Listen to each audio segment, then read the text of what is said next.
Muy bien, buenas tardes. Yo quiero también, como no, agradecer a Sanofi pues, la invitación a estar en una reunión tan interesante como esta y a todos los asistentes presentes y a través de la red.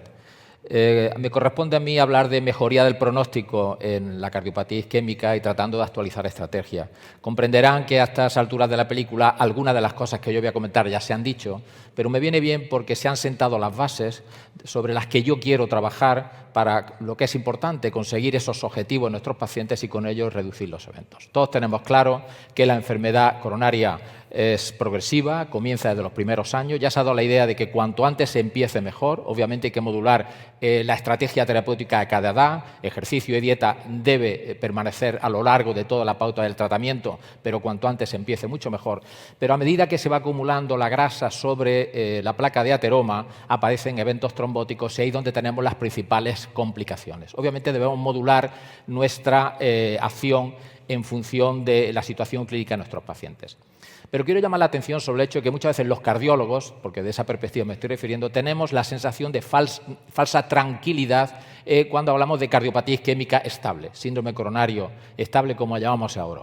Estable no quiere decir que no presente complicaciones, no quiere decir que no debamos ser agresivos, entre comillas, tratándolo.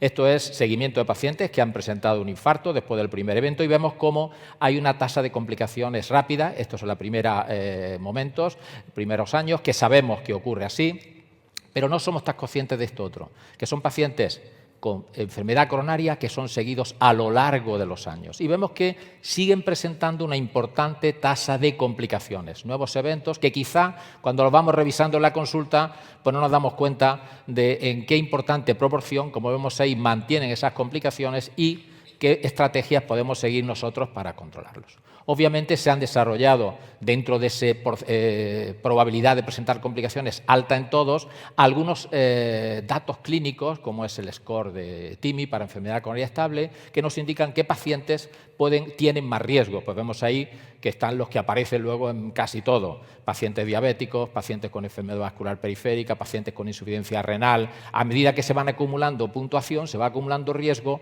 pues mayor probabilidad tiene de presentar complicaciones y, en teoría, mayor intensidad tendríamos que tener en el tratamiento, aunque debemos actuar, como nos indican las guías, con la misma intensidad con todos ellos. Un aspecto también importante son aquellos pacientes, muchos de los cuales son los que vemos en la consulta, que han tenido un infarto pero tienen enfermedad en distintos vasos.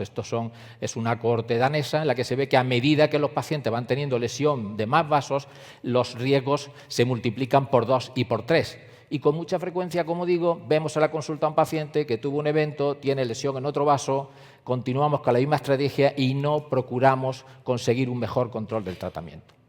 Pero hay que ser consciente de que el riesgo que tiene el paciente después de un infarto es multifactorial. Evidentemente sabemos que hay la función ventricular, juega un papel importante, tenemos estrategia de tratamiento para ello, las arritmias, otras estrategias de tratamiento, pero las dos cosas que quizás juegan un papel en el paciente estable, con una función ventricular normal o dentro de lo normal, son las complicaciones trombóticas y las complicaciones más ateroscleróticas, estando ellas muy relacionadas. Traigo este estudio, que es un estudio de los más recientes, hecho con un potente antiagregante, en el que vemos que se reducen los eventos con respecto a clopidogrel con ticagrelor. Somos conscientes de que clopidogrel ya en el estudio CURE demostró sus beneficios por sí mismo y tiene sus indicaciones en las guías en pacientes con alto riesgo hemorrágico. Pero lo que yo quiero decir aquí es que, como vemos, la curva, hay una diferencia, pero sigue quedando un riesgo muy elevado, incluso cuando controlamos con las mejores herramientas que tenemos el riesgo trombótico. Hay un riesgo de base que va a continuar creando problemas a nuestros pacientes. Y, como se ha comentado, el doctor Cosin ha indicado, el control del colesterol es fundamental para prevenir, en un contexto de un abordaje global del riesgo cardiovascular, para prevenir las complicaciones. Ya se ha visto las guías de práctica clínica, simplemente las últimas guías europeas, llamar la atención sobre el hecho de que todos los pacientes coronarios o que hayan tenido algún evento clínico aterosclerótico son pacientes de alto riesgo, de muy alto riesgo. Objetivo, LDL de menos de 55. No fácil de alcanzar, aunque tenemos herramientas para hacerlo. Y llama la atención que hay otro grupo de pacientes que quizás somos menos conscientes, que son aquellos que, estando tomando las estatinas a la máxima dosis tolerada, presentan algún otro evento, no necesariamente el mismo. Ahí el objetivo baja hasta 40.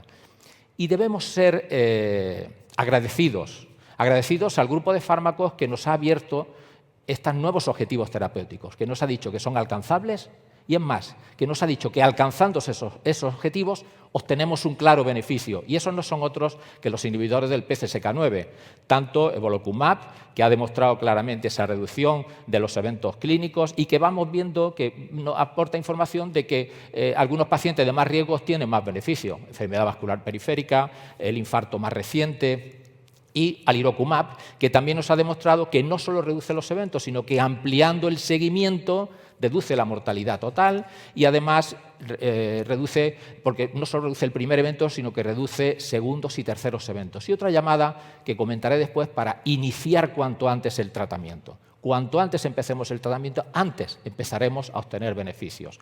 Obviamente, pacientes diabéticos y otro subgrupo de pacientes con enfermedades multivaso obtienen mayor beneficio.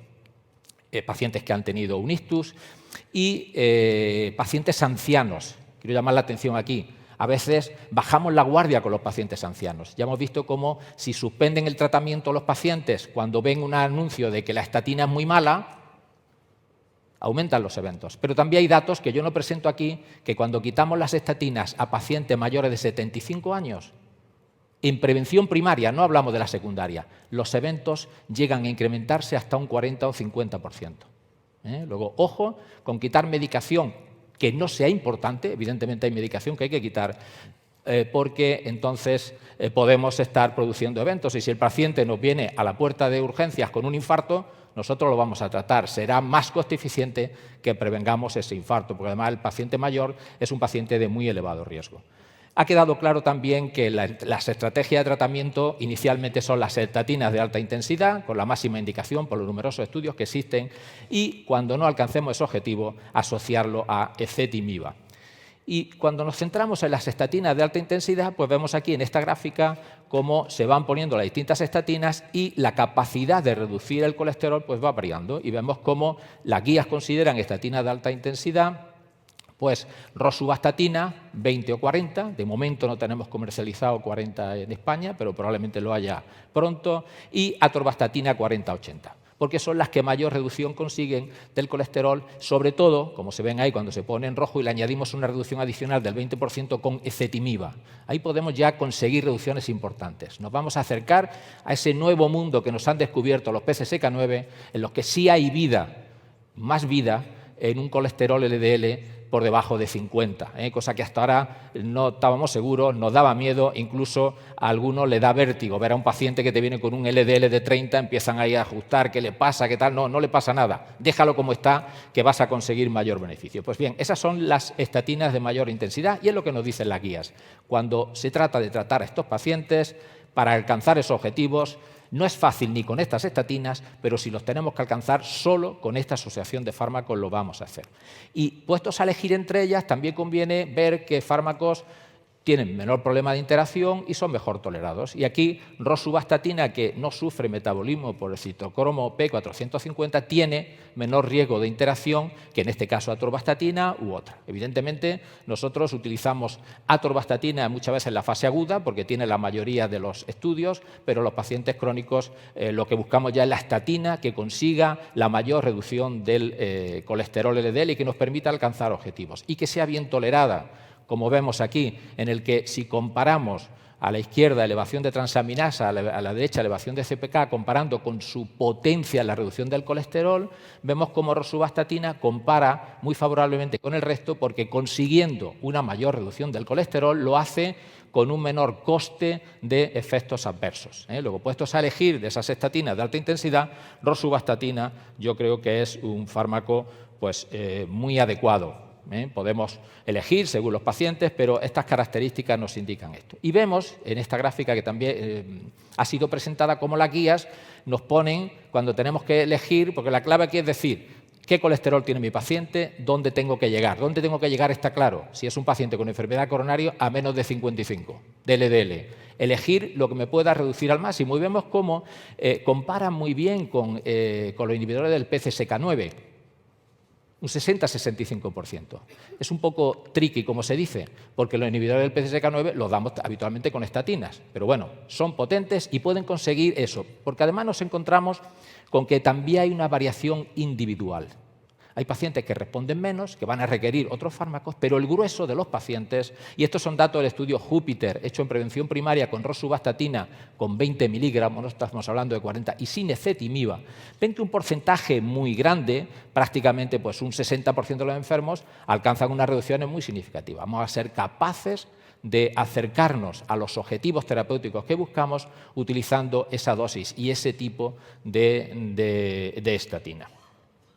Y cuando pensamos si una es mejor o es otra, hablamos de las estatinas de alta intensidad, estos son datos del SafeHeart, sabéis, el registro de pacientes con hipercolesterolemia familiar español, en el que comparando altas dosis de atorvastatina y de ezetimiba, de rosuvastatina aisladas, vemos que consigue unos porcentajes de alcanzar colesterol muy similares. Y en casi todos los subgrupos, rosu alcanza un porcentaje mayor de control del colesterol, pero son similares. Por eso son las recomendadas por las guías en este tipo de pacientes.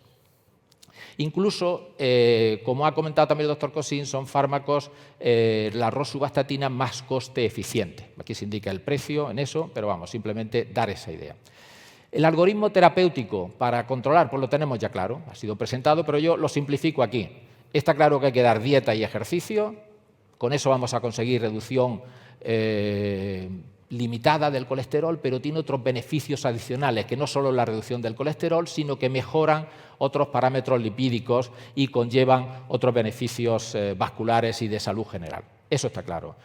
Lo primero que hay que dar es la estatina, ver si hemos conseguido los objetivos. Si hemos alcanzado el objetivo, nos quedamos ahí. Si no, se asocia ezetimiba. Si alcanzamos el objetivo, nos quedamos ahí. Y si no, recurrimos a inhibidores del PCSK9. Tan sencillo como eso. Tenemos herramientas, podemos alcanzar los objetivos y debemos empezar cuanto antes, como hemos visto. La misma reducción del colesterol, cuando se tiene durante toda la vida, obtiene un beneficio que es 2 veces por lo menos superior a que si se hace un seguimiento a 14 años o si se hace un seguimiento a solo 3 o 4 años, como hacen la mayoría de los estudios. Y muchas veces cuando estamos siguiendo al paciente nos esforzamos, insisto, en la dieta, no ajusto la dosis, haga usted esto, en vez de desde los primeros momentos darle el fármaco que necesita, confirmar a las 6 semanas si se ha obtenido objetivos y si no subir inmediatamente. Y en los servicios de cardiología, que estamos encargados de vigilar a estos pacientes, debemos arbitrar los mecanismos necesarios para que los pacientes no se queden por ahí perdidos. O bien relacionándonos con primaria, que evidentemente es fundamental y que van a llevar al paciente a lo largo del tiempo, o nosotros, si tenemos rehabilitación, mandar al paciente a rehabilitación y si no, nosotros llamarlo, vigilar y en 6 semanas debe estar el paciente adecuadamente controlado, habiendo iniciado ya en el hospital la dosis. Porque lo mismo que nos ocurre con otro tipo de terapias, lo que no se inicia en el hospital es difícil que se inicie en el seguimiento. Luego debemos tener la costumbre de empezar ya con dosis altas de estatinas, si hace falta incluso con ezetimiba, solo viendo dónde está uno y dónde quiero llegar, hemos visto si voy a alcanzarlo o no. No tiene sentido empezar con estatinas menos potentes, cuando no vamos a llegar. Y estos son datos del Euroheart Survey, que compara el 4 y el 5. Sabéis que es un estudio en prevención secundaria, lo hacen en centros seleccionados y se repite cada X años, creo que son cada 5 o 6 años. Y marca una buena tendencia. Aumentan las estatinas de alta potencia que se utilizan. Pero nos llevamos esta sorpresa. En rojo nos indica el porcentaje de pacientes que alcanzan objetivos. A pesar de que utilizamos cada vez más estatinas de alta potencia, no conseguimos objetivos o los conseguimos menos. O el paciente no se toma la pastilla, o le damos la alta potencia a quien no la necesita, o también cada vez los objetivos son más estrictos. Todo puede ser, pero lo cierto es que el trabajo, que se trata de alcanzar esos objetivos, no lo estamos haciendo. Y yo creo que tenemos herramientas importantes para alcanzar esos objetivos. Debemos recurrir de entrada a asociación de estatinas de alta potencia con ezetimiba en cuanto sea necesario, que es tal, porque tenemos pacientes de alto riesgo que presentan una alta tasa de episodios tromboembólicos, que no nos deben dar el que lo llamemos estables, la falsa tranquilidad de que da igual que tenga un colesterol de 75, no es igual, como ya nos demuestran los distintos estudios, y debemos luchar por controlarlos y hacerlo lo antes posible. En colesterol LDL, cuanto más bajo es mejor. No hay curva en J, podemos hablar si la hay, hasta qué punto la hipertensión también. Hay fármacos que permiten obtener esos objetivos cada vez más bajos, fármacos que son bien tolerados y que tenemos en ese algoritmo sencillo, estatina, ezetimiba, inhibidor PCSK9, y hay para todos los pacientes. Hay porcentajes marcados, pero si utilizamos bien los fármacos, lo que podemos es conseguir un control importante. Y dentro de esos fármacos, la asociación ROSU con ezetimiba es una combinación que permite una importante reducción del colesterol y con una buena relación coste-eficiencia y buena tolerancia, como hemos indicado. Y esto es todo por mi parte. Muchas gracias.